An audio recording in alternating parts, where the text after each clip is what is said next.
Welcome back. Another very frequently asked question that we get when talking about indoor air quality is the new duct system rodent proof? In that, it becomes just a real in-depth conversation because we need to make sure that the rodents can't get under your house in the first place. And if we can eliminate that problem, then obviously it's going to be rodent proof. Most new ductwork, if a rodent gets under the house, is not going to be rodent proof. Some of it has rodent resistant stuff built into it to where if a rodent starts chewing on it, it makes it really hard to open up a hole. But if you get a larger critter underneath your house, like a possum or a skunk or a squirrel, raccoons, things like that, they potentially can tear your duct system apart.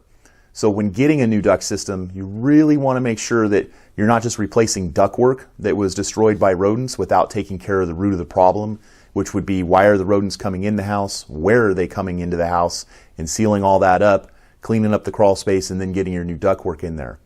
Another really important factor that is quite frequently missed is to make sure that the ductwork is sealed as airtight as possible so that we're not introducing the smell of food to underneath your home. This will also help keep rodents from underneath your home in the future. See you on the next video.